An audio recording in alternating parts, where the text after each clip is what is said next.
Right, Shaunak? Yeah, please welcome. Yeah. Yeah, yeah. So for today, we have decided to discuss the most biggest thing that I guess that has happened suddenly in my lifetime and probably in a lifetime of lots and lots of people who have been watching football for some long time now, and that is ESL, right? Right. So, Harish, I'll start with you first. Like, what's your stand on ESL? Like, many clubs have shown like they've withdrawn their decision to back out from the ESL, and but still some of them are adamant on their decisions.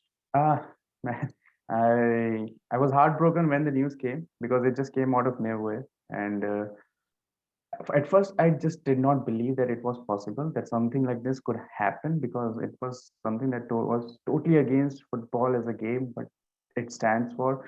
And I genuinely, I guess I remember one of my friends shared some news with me, and I was like, I just could not believe it. And then after I read that it was really happening, I was just heartbroken. I did not see anyone's reaction. I was like in my own shell. I was sad, but after a while, I got on the phone and just was looking for it for everywhere in the news. And then I realized that everyone was genuinely as upset as me and as angry as me.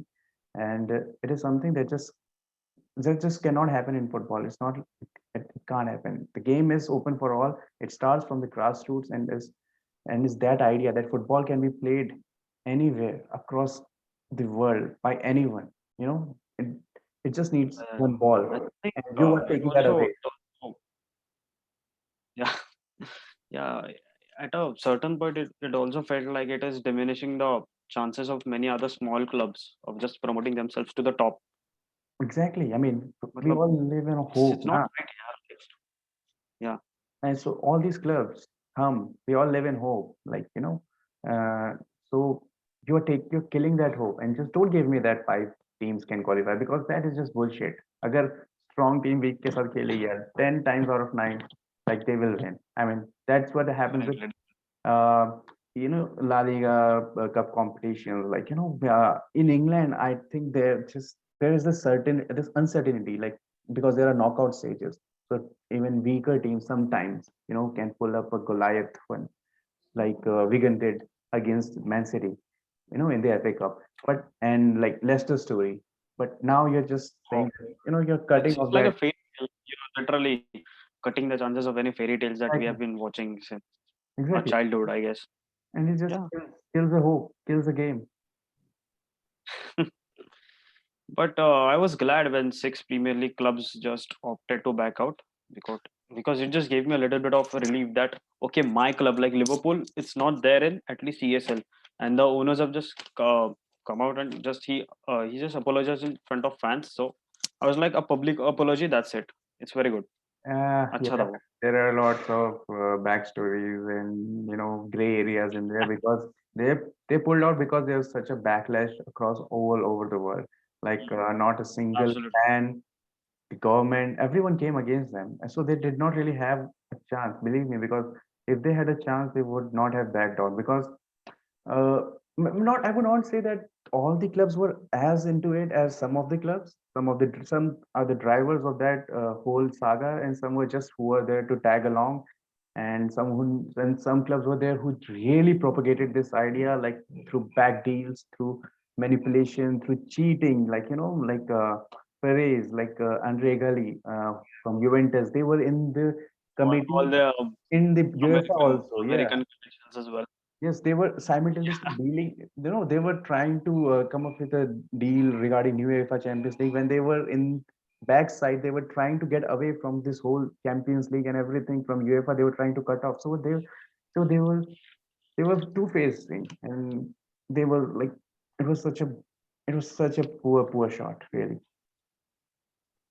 So all I these also clubs who backed watched. out. So all these clubs who backed out, because of the backlash, and not just because they got like a moral conscience, no. But I accept that because there are some clubs who still have not backed down, and they are still so arrogant to think that they can really pull off this thing. So at least all these other six clubs showed some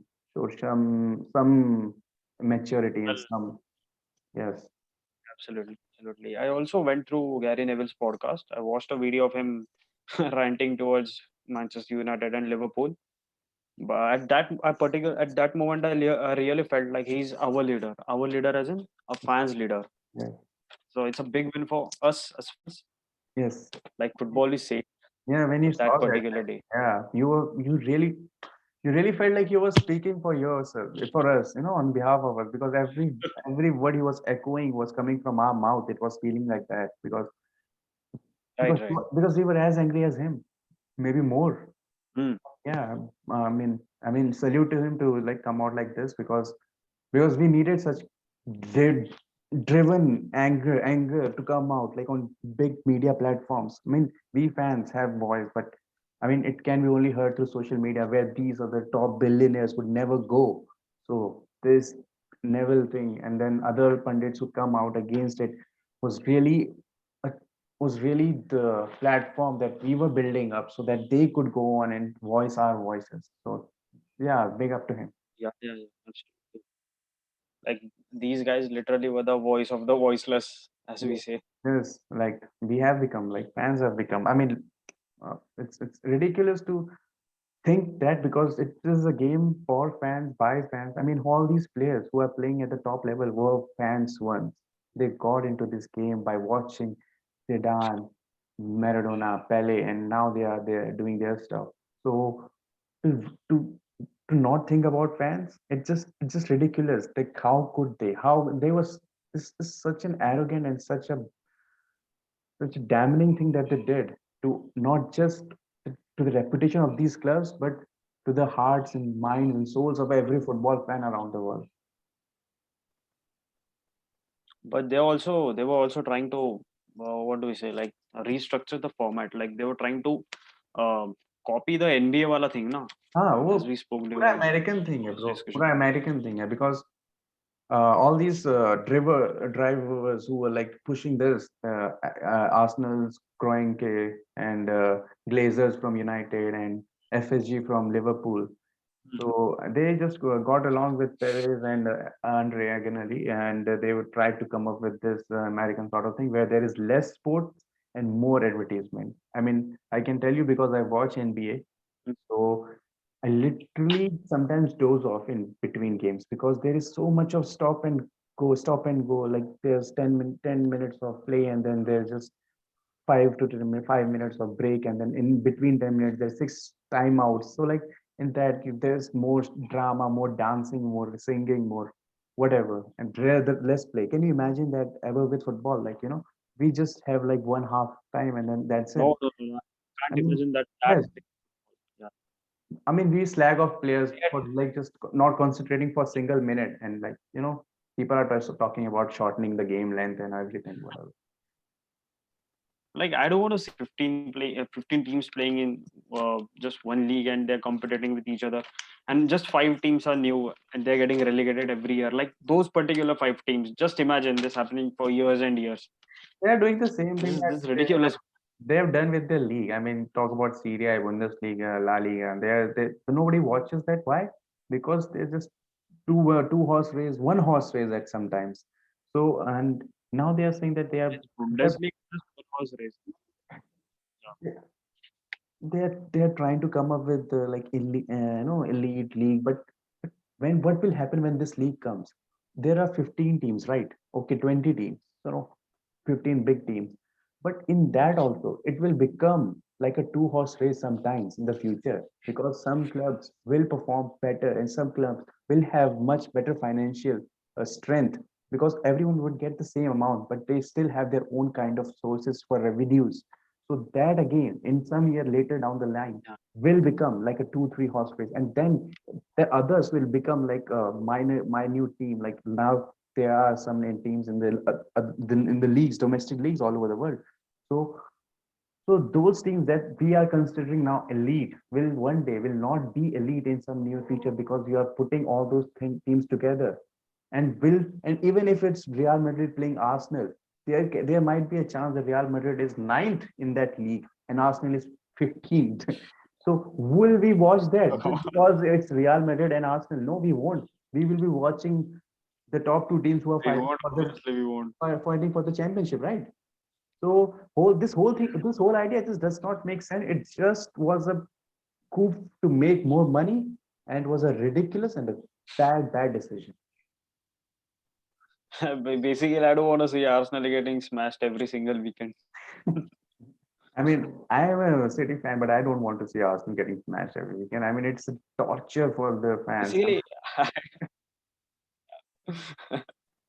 yeah. So before wrapping up, so I'll just ask one last question. Like, I just like to one this thing decision of Bayern Munich and Borussia Dortmund. Like they were against, they didn't stand up. Yes, So because what's your take on this?